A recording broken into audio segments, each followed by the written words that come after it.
Hello future officers, welcome back to Indian Defence Academy Dehradun. जैसा कि आपको पता है हमारी एक सीरीज चल रही है करंट अफेयर्स से रिलेटेड और उसमें हमने already what are the importance of current affairs discuss कर चुका है और हमने defence related current affairs for the month of सितंबर डिस्कस कर चुके हैं। ठीक है, तो अब हमारी बारी आती है current affairs for the month of September for government schemes, environment and sports related current affairs. ठीक है, without wasting any time let's get started. तो सबसे पहले हम बात करते हैं गवर्नमेंट स्कीम्स एंड पोर्टल्स। जो गवर्नमेंट है काफ़ी टाइप की स्कीम्स निकालती है जो बहुत ही ज़्यादा न्यूज़ में रहती है और उससे रिलेटेड कई बार यूपीएससी क्वेश्चंस पूछ लेती है। ठीक है, तो सबसे पहले आता है हमारा जो मिनिस्ट्री ऑफ रूरल डेवलपमेंट है। रूरल मतलब क्या होता है? गांव वाला क्षेत्र। ठीक है, जो गांव वाला क्षेत्र होता है उसको रूरल डेवलपमेंट बोलते हैं। इसकी एक मिनिस्ट्री है। ठीक है, जैसे हमारी गवर्नमेंट ऑफ इंडिया के अंदर बहुत सारी मिनिस्ट्री होती है, ministry of external affairs, home ministry, finance ministry, वैसे ही एक मिनिस्ट्री ऑफ रूरल डेवलपमेंट है जिसने एक ऐप डेवलप कर रखा है। जैसे हमारे मोबाइल में बहुत सारे ऐप होते हैं, वैसे ही एक जलदूत ऐप नाम का उन्होंने डेवलप कर रखा है। जल मतलब पानी, वाटर। ठीक है, और इसी के रिलेटेड उन्होंने एक ऐप डेवलप कर रखा है। और जैसे रूरल डेवलपमेंट है तो ये कहाँ पे होगा? गांव में होगा। तो क्या किया है इन्होंने? एक ऐप, जलदूत ऐप डेवलप कर रखा है जो हमारे गांव में क्या होते हैं, वेल्स होते हैं, कुएं होते हैं, उसके जो वाटर लेवल है वो मेजर करता रहेगा। तो जलदूत ऐप, इसमें से क्वेश्चन कैसे आ सकता है कि जलदूत ऐप कौन सी मिनिस्ट्री ने डेवलप कर रखा है? तो वो होगा मिनिस्ट्री ऑफ रूरल डेवलपमेंट। और ये क्या काम करेगा? जो हमारे वेल्स हैं उनका वाटर लेवल मेजर करेगा। तो ये थी हमारी सबसे पहली न्यूज। अब सेकंड न्यूज के बारे में बात करते हैं। हमारा CSIR है। CSIR होता है council for scientific and industrial research. मतलब ये एक टाइप का डिपार्टमेंट है, CSIR डिपार्टमेंट है जिसके अंदर रिसर्च वगैरह कंडक्ट की जाती है। इन्होंने एक कैंपेन लॉन्च किया है। कैंपेन लॉन्च किया था 1 week 1 lab theme based campaign. ठीक है, 1 वीक 1 लैब, ये एक कैंपेन लॉन्च किया था जिसके अंदर एक CSIR के अंदर बहुत सारी लैब्स आती हैं, लैबोरेटरीज आती हैं जिनमें अलग अलग टाइप की साइंटिफिक रिसर्च होती है। तो उन्होंने रिसर्च का माहौल बढ़ाने के लिए इंडिया में क्या किया है कि 1 वीक 1 लैब कैंपेन लॉन्च किया है। नेक्स्ट चलते हैं। जैसे हमारा NCPCR है। NCPCR मतलब national commission for protection of child rights. जैसे आपको पता चल रहा है नेशनल कमीशन, ये एक नेशनल लेवल का कमीशन है। प्रोटेक्शन ऑफ चाइल्ड राइट्स यानी ये जो हमारे बच्चे रहते हैं उनके चाइल्ड राइट्स को, यानी जो उनके भी अधिकार हैं उनका प्रोटेक्शन करने के लिए ये एक कमीशन बना रखा है। तो इसी को NCPCR बोलते हैं। इन्होंने एक ऑनलाइन पोर्टल लॉन्च किया है जिसका नाम है ई बाल निदान। ठीक है, ई मतलब इलेक्ट्रॉनिक। ठीक है, इलेक्ट्रॉनिक बाल निदान पोर्टल लॉन्च किया है। इससे क्या होगा कि जितने भी ग्रीवेंसेस हैं यानी रिपोर्ट्स या कंप्लेंट्स होती हैं against violation of child rights, उसको डायरेक्टली लोग कहाँ बाल निदान पोर्टल पे रजिस्टर कर सकते हैं और उस पर टाइमली एक्शन लिया जाएगा। तो क्वेश्चन अगेन क्या बनेगा कि ई बाल निदान पोर्टल कौन सी मिनिस्ट्री या कमीशन ने लॉन्च किया? हमारा NCPCR ने कर रखा है। और या फिर ये क्वेश्चन फॉर्म हो सकता है कि ई बाल निदान जो है वो किस चीज से रिलेटेड है? तो ये against the violation of child right से रिलेटेड है। ठीक है, तो आपका एक ये क्वेश्चन बनता है कि अबॉलिशन ऑफ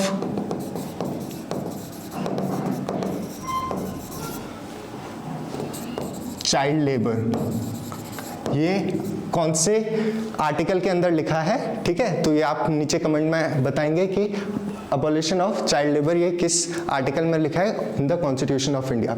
नेक्स्ट बात करते हैं। नेक्स्ट आता है हमारा UGC, यूनिवर्सिटी ग्रांट्स कमीशन। इन्होंने एक ई समाधान पोर्टल लॉन्च किया है जो हमारे जितने भी ग्रीवेंसेस होंगे उनको टैकल करेगा। ग्रीवेंसेस मतलब होती है कंप्लेंट्स। ठीक है, तो UGC जैसे आपको पता है आप किसी कॉलेज में पढ़ रहे होंगे, जो कॉलेज होती है उसकी एक यूनिवर्सिटी होती है। ठीक है, तो उसी के हिसाब से UGC ने एक ई समाधान पोर्टल लॉन्च किया है। अगर किसी भी बच्चे को कोई प्रॉब्लम है, कोई कंप्लेंट रजिस्टर कराना चाहता है सिलेबस से रिलेटेड, टीचर से रिलेटेड, तो वो ई समाधान पोर्टल पे रजिस्टर या कंप्लेंट कर सकता है, अपने ग्रीवेंसेस सॉल्व कर सकता है। नेक्स्ट चलते हैं हमारा ASI क्या है? हमारा archaeological survey of India. Archaeology मतलब क्या होती है? आर्के मतलब होता है ओल्ड, और लॉजिकल मतलब होता है वैसे स्टडी।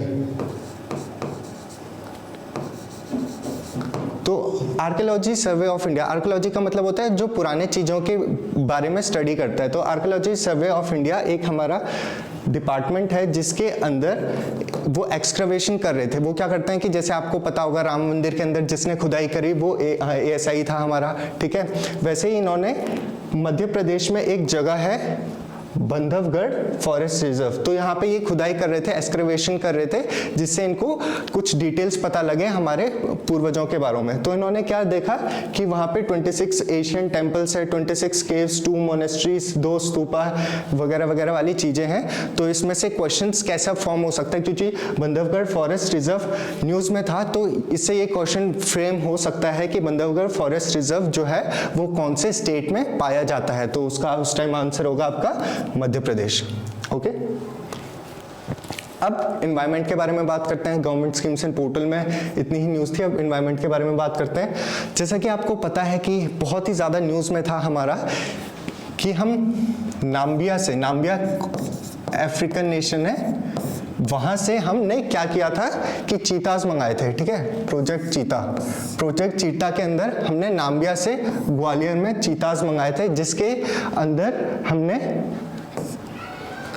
8 चीता यानी जिसमें से 5 हमारी फीमेल थी, वो हमने Kuno national park, Kuno national park कहाँ है हमारा MP में है, वहाँ पे हमने नाम्बिया से लाए थे चीता अंडर प्रोजेक्ट चीता। और आपको ये पता होना चाहिए कि इंडिया में चीता को एक्सटिंक्ट बता दिया था 1952 में। एक्सटिंक्ट मतलब कि एक भी स्पीशीज जो है वो पाई नहीं जाती है, एक भी स्पीशीज जो है वो हमारी प्रोजेक्ट चीता की पाई नहीं जाती है 1952 के बाद, ठीक है। तो इसीलिए हमने हमारी इकोलॉजी को सस्टेन करने के लिए, हमने बैलेंस बनाने के लिए हमने नाम्बिया से कूनो नेशनल पार्क जो कि हमारा मध्य प्रदेश में है, वहाँ पे चीता इंपोर्ट करवाए हैं। और कहाँ से करवाए हैं? नाम्बिया, जो कि एक अफ्रीकन नेशन है। और इसी के साथ मैं आपको एक बता दूं कि आज ही सुबह खबर आई है कि जो गवर्नमेंट ऑफ इंडिया है ये और चीते एक्वायर करेगी, कहाँ से?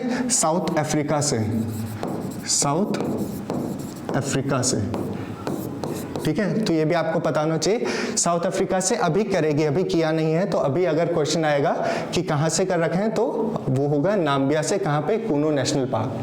उसके बाद आते हैं हम कि यूएस ने, हमारा जो यूनाइटेड स्टेट्स है, उसने क्या किया कि किगाली एग्रीमेंट को रेटिफाई कर लिया है। रेटिफाई का मतलब होता है साइन करना। किगाली एग्रीमेंट हमारे किससे रिलेटेड है? किगाली एग्रीमेंट हमारे है ओजोन लेयर से रिलेटेड, ठीक है। आपको पता है ओजोन लेयर O3 बोलते हैं, ये कहाँ पे पाई जाती है, कौन सी लेयर में पाई जाती है? स्ट्रेटोस्फेयर,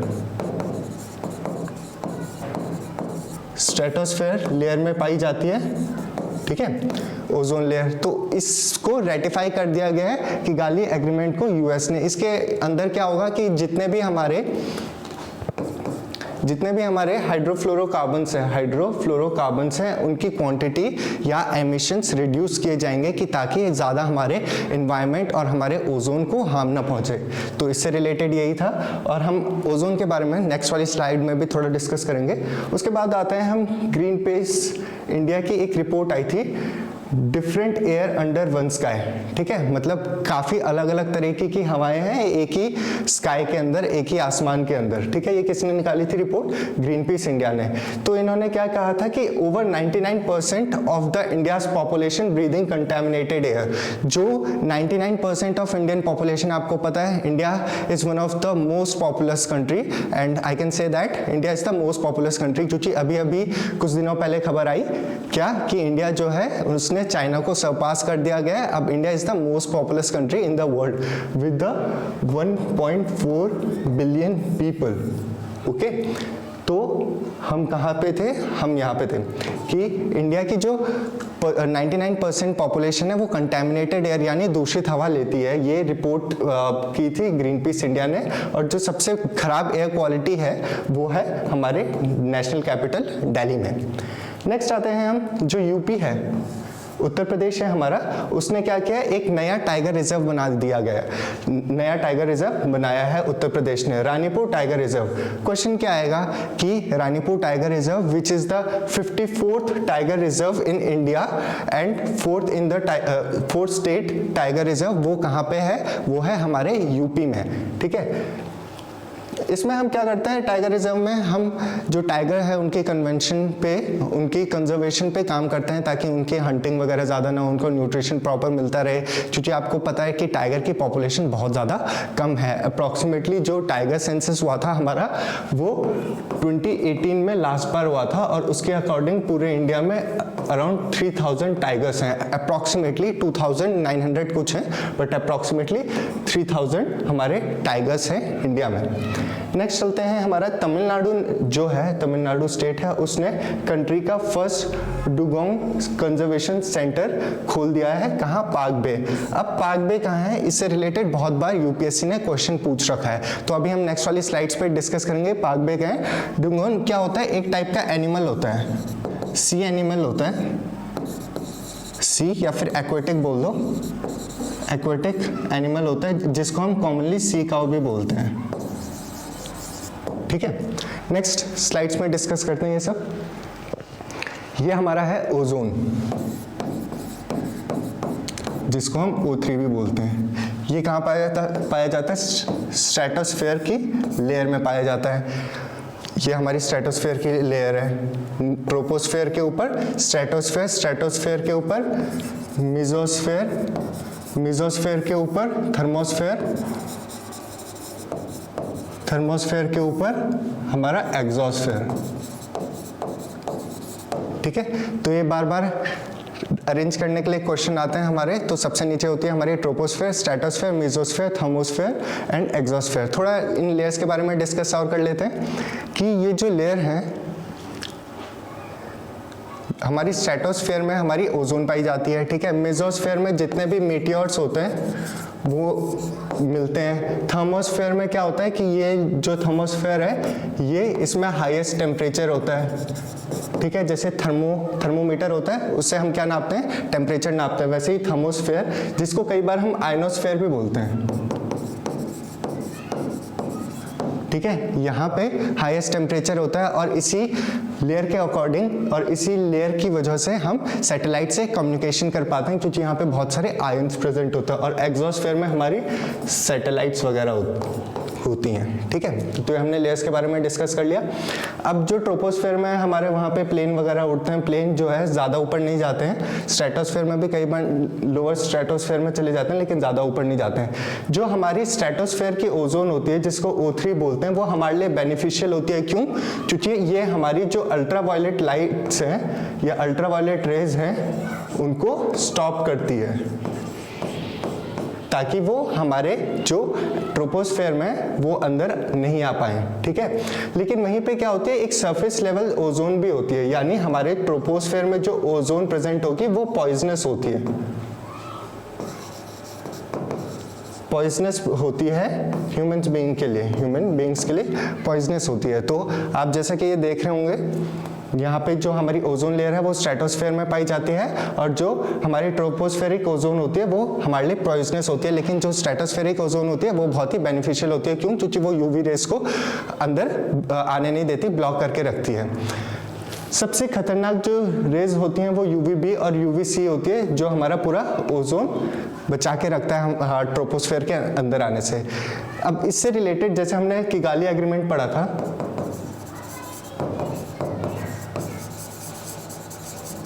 किगाली एग्रीमेंट पढ़ा था, ये किससे रिलेटेड था? हमारा ओजोन से रिलेटेड। वैसे ही हमारा Vienna convention on Montreal protocol, ये तीनों किससे रिलेटेड है? हमारे ओजोन से रिलेटेड। कई बार एनवायरनमेंट के अकॉर्डिंग ये बहुत बार क्वेश्चन पूछा गया है, Montreal protocol is related to which of the following.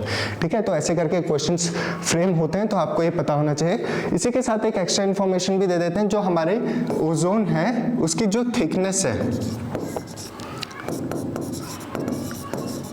है वो किस में नापी जाती है? डॉप्सन यूनिट में नापी जाती है। ठीक है, तो ये एक्स्ट्रा इन्फॉर्मेशन होगी, और इस पे आई गेस CAPF 2018 का क्वेश्चन है ये, कि जो हमारा ओजोन लेयर है उसको कौन सी यूनिट में, ओजोन लेयर की थिकनेस को कौन सी यूनिट में मेजर किया जाता है। नेक्स्ट चलते हैं, ये है हमारे tiger reserves in India.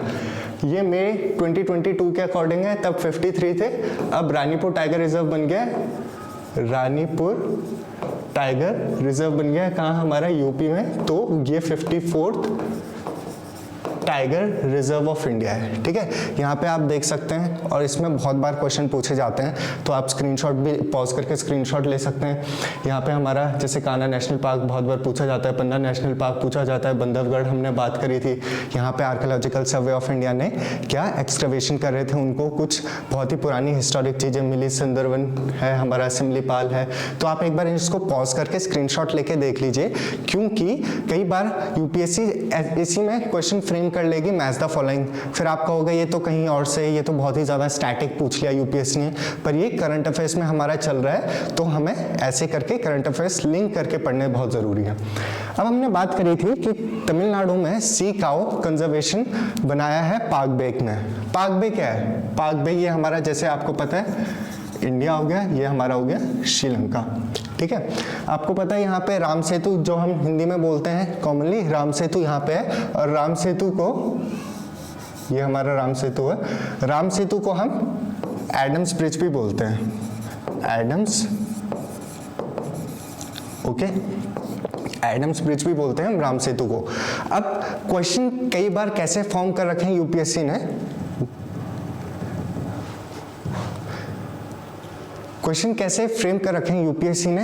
UPSC ने कहा, आपको जैसे यहाँ पे पता होगा, यहाँ पे है बे ऑफ बंगाल, ठीक है, और यहाँ पे आता है हमारा अरेबियन सी, और नीचे आता है हमारा इंडियन ओशन। ठीक है, ऐसे करके आपने पढ़ रखा है। लेकिन कई बार यूपीएससी ने कैसे क्वेश्चन पूछ रखे हैं कि अगर हम बे ऑफ बंगाल से अरेबियन सी या इंडियन ओशन की तरफ आते हैं, श्रीलंका और इंडिया के बीच में से, तो कौन कौन सी चीजें आएंगे, उनको सीरियली अरेंज करो। तो सबसे पहले जो आता है हमारा bay of Bengal, bay of Bengal से हमारा आता है पाक स्ट्रेट। स्ट्रेट क्या होता है? स्ट्रेट एक छोटी ऐसी बॉडी होती है, देखो यहाँ पे एक लैंड मास हो गया, यहाँ पे भी एक लैंड मास हो गया, ठीक है, इसके बीच में एक पानी की नहर होगी जिसको हम स्ट्रेट बोलते हैं। ठीक है, ये आपको समझ में आ गया स्ट्रेट क्या होता है?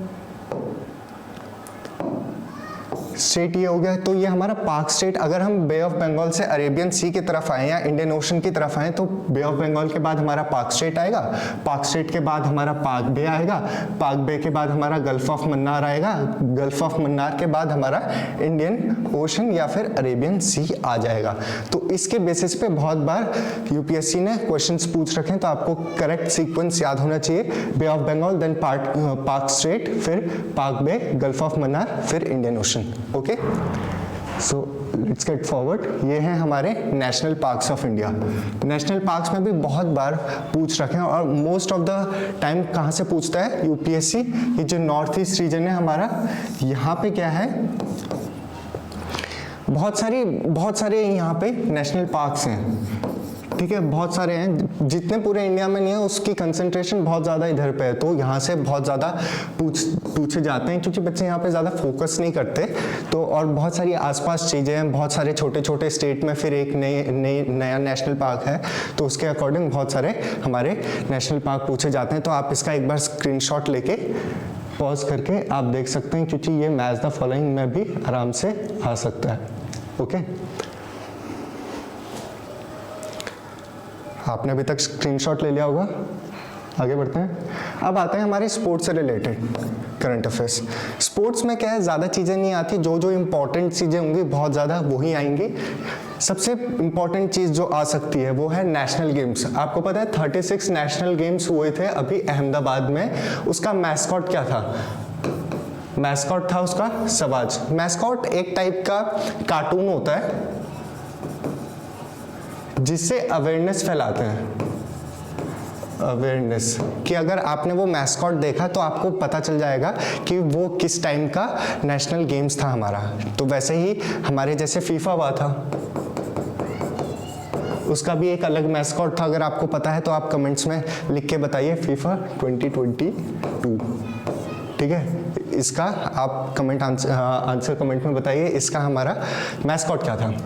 तो हमारे जो 36 नेशनल गेम्स हुए वो अहमदाबाद में हुए। 36 नेशनल गेम्स जो हुए हमारे अहमदाबाद में हुए, जिसका मैस्कॉट हमारा सवाज था। ओके, फिर उसके बाद चलते हैं नीरज चोपड़ा। हमें पता है ये हमारे कौन है, जैवलिन। ठीक है, जैवलिन थ्रोअर हैं हमारे, गोल्डन आर्म जिनको बोला जाता है, ठीक है। आपको पता होगा कि इन्होंने इंडिया को रिप्रेजेंट किया था ओलंपिक्स में और गोल्ड लेके आए थे हमारे नीरज चोपड़ा। इन्होंने एक डायमंड लीग करके टाइटल अभी अपने नाम किया है। क्या होता है कि डायमंड लीग एक टूर्नामेंट होता है जो ज़ूरिच में होता है। ज़ूरिच कहाँ पे है? स्विट्जरलैंड में हमारे, ठीक है। वहाँ पे एक इवेंट हो रहा था, मैन जैवलिन इवेंट, तो उसमें इन्होंने डायमंड लीग टाइटल, एक ओवरऑल गेम का टाइटल होता है, वो इनको नीरज चोपड़ा को अभी मिला है। नेक्स्ट चलते हैं, नेशनल एक्वेटिक चैंपियनशिप हुई थी, वो गुवाहाटी में हुई थी। कर्नाटक ने मेडल टैली में हाईएस्ट रैंक थी, यानी फर्स्ट हमारा कर्नाटक था जिसने बहुत सारे मेडल्स लिए। तो इसमें से अगर क्वेश्चन बनेगा तो यही आएगा कि नेशनल एक्वेटिक चैंपियनशिप कहाँ हुई थी और कौन सा ऐसा स्टेट था जिसके हाईएस्ट मेडल्स थे। नेक्स्ट आते हैं हमारे ग्रैंड मास्टर। अब ग्रैंड मास्टर कौन से स्पोर्ट्स में होते हैं? हमारे चेस में होते हैं। हमारे चेस में हमारे ग्रैंड मास्टर होते हैं और हमारे रिसेंटली 76 ग्रैंड मास्टर बने हैं प्रणव आनंद, तो इनका नाम बहुत बार पूछा जा सकता है। नेक्स्ट वाली जो स्लाइड्स आएंगी या फिर हम जो नेक्स्ट मंथ के करंट अफेयर्स करेंगे उसमें एक 77th ग्रैंड मास्टर भी हमारे मिल गए हैं। अगर आपको पता है तो उनका नाम कमेंट में ज़रूर बताएं। फिर उसके बाद आता है हमारा दुरंत कप। अब फ्रेम कैसे होगा क्वेश्चन कि Durand cup is related to which of the following sports, कि दुरंत कप जो है हमारा कौन से स्पोर्ट्स से रिलेटेड है। तो यहाँ पे आप देख रहे होंगे दुरंत कप है हमारा फुटबॉल टूर्नामेंट से रिलेटेड, और फुटबॉल टूर्नामेंट दुरंत कप में बेंगलुरु फैन क्लब जो था, जिनके कैप्टन सुनील छेत्री हैं, उन्होंने टॉप किया था, वॉन किया था, ठीक है, हमारा दुरंत कप। इसके बाद आते हैं, ये बहुत ही ज़्यादा इंपॉर्टेंट न्यूज़ है हमारी। आपको पता है ग्रैंड स्लैम टाइटल किस में मिलते हैं? हमारे टेनिस में मिलते हैं। ग्रैंड स्लैम हमारे टेनिस में मिलते हैं। और टेनिस के एक बहुत ही रिनाउंड प्लेयर है हमारे रॉजर फेडरर, ठीक है, जो कौन सी कंट्री से बिलोंग करते हैं? स्विट्जरलैंड से बिलोंग करते हैं। इन्होंने रिसेंटली ही रिटायरमेंट लिया है और इनके पास ये फर्स्ट पर्सन बने थे जिनके पास 20 ग्रैंड स्लैम टाइटल थे। अब ये रिकॉर्ड ब्रेक हो गया है। अब जो सबसे ज़्यादा ग्रैंड स्लैम टाइटल है वो राफेल नडाल के पास है, तो ये आपको पता होना चाहिए। क्वेश्चन कैसे फ्रेम होगा कि Roger Federer which of the following tennis player took the retirement, तो ऐसे करके भी हो जाएगा कि रॉजर फेडरर ने अभी लिया है, या फिर Roger Federer belongs to which of the following countries, तो वैसे भी हो जाएगा कि स्विट्जरलैंड, ठीक है। तो आपको पता होना चाहिए क्वेश्चन फ्रेम कैसे होता है और चीज़ें कौन कौन सी हमें याद रखनी चाहिए। मैंने जो जो चीज़ें याद रखनी चाहिए उनको बोल्ड में भी कर रखा है ताकि आपका एक्स्ट्रा फोकस उन जगह की तरफ जाए। नेक्स्ट चलते हैं, ये हमारे नेशनल गेम्स कहाँ हुए? अहमदाबाद में हुए। अहमदाबाद गुजरात, अगर गुजरात आएगा तो गुजरात करना, अहमदाबाद आएगा तो अहमदाबाद करना। ये है हमारे सवाज, ठीक है, सवाज ये हैं हमारे, ये जो हमने मैस्कॉट की बात करी। अब मेजर फुटबॉल टूर्नामेंट्स हमारे कौन कौन से होते हैं? हमारे होते हैं दुरंत कप, संतोष ट्रॉफी और सुब्रोतो कप। ये जो ट्रॉफीज वाले क्वेश्चंस हैं ये बहुत ही ज़्यादा फ्रीक्वेंट है एफकैट में, बहुत ही ज़्यादा फ्रीक्वेंट है एफकैट में, ठीक है। तो आपको ये पता होना चाहिए दुरंत कप, संतोष ट्रॉफी और सुब्रोतो कप हमारा फुटबॉल से रिलेटेड है। नेक्स्ट चलते हैं, नेक्स्ट है बैडमिंटन टूर्नामेंट हुआ था अभी एक जापान में, तो उसमें जो मेन जीता वो था केंता निशिमोतो और वुमेन जो जीती उनमें आकने यामागुची थी। तो इसमें से ज़्यादा मेरे को नहीं लगता क्वेश्चन बनेगा, लेकिन हो सकता है बन जाए, यू नेवर नो, ठीक है। यूपीएससी कुछ भी खेल सकती है आपके साथ। उसके बाद आता है यूएस ओपन टेनिस।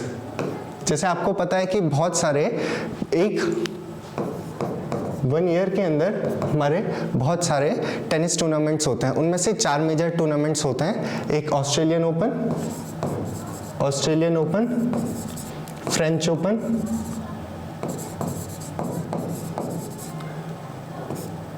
एक हमारा होता है विंबलडन ओपन, ये हमारे इंग्लैंड में खेला जाता है, और हमारा चौथा होता है यूएस ओपन, ठीक है। तो ये हमारे 4 मेजर टूर्नामेंट्स होते हैं किसके? टेनिस के, ओके। तो यूएस ओपन टेनिस में मेन में कौन जीता? कार्लोस, और ये कहाँ से हैं? स्पेन से। वुमेन में ईगा, पोलैंड से हैं, ठीक है। इसमें आपको ये याद रखना है कौन सी कंट्री से कौन रिलेटेड है और कौन जीता। अब एक दुलीप ट्रॉफी भी होती है। दुलीप ट्रॉफी किससे रिलेटेड है? हमारी क्रिकेट क्रिकेट स्पोर्ट्स से रिलेटेड है, ठीक है। तो उसमें हमारा वेस्ट जोन अभी जीत गया है, ठीक है। यही आएगा क्वेश्चन में कि दुलीप ट्रॉफी कौन से स्पोर्ट्स से रिलेटेड है, तब हमारा आंसर होगा क्रिकेट, और कौन जीता है, west zone, east zone, north zone, south zone, ऐसे करके आएगा ऑप्शन में, तो आपका आंसर होना चाहिए वेस्ट जोन। फिर एक हमारी लास्ट न्यूज़ आती है स्पोर्ट्स में कि केन्या के यूलेड हैं किपचोगे, तो इन्होंने क्या किया कि अपना ही रिकॉर्ड ब्रेक कर लिया मैराथन का। बर्लिन कहाँ पे है, जर्मनी में, वहाँ पे एक मैराथन हो रही थी। तो केन्या एक कंट्री है, वहाँ के यूलिड किपचोगे ने अपना ही रिकॉर्ड ब्रेक कर लिया बाय 30 सेकंड्स। ये इतना इंपॉर्टेंट नहीं है तो मुश्किल से ये इसका क्वेश्चन बनेगा। तो फिलहाल तक के लिए ये थे आपके हमारे गवर्नमेंट स्कीम्स, इन्वायरमेंट और हमारे स्पोर्ट्स से related current affairs for the month of September. Next slide में हम बात करेंगे, नेक्स्ट लेक्चर में हम बात करेंगे अपने बाकी रेस्ट बचे हुए करंट अफेयर्स के बारे में। टिल देन, जय हिंद।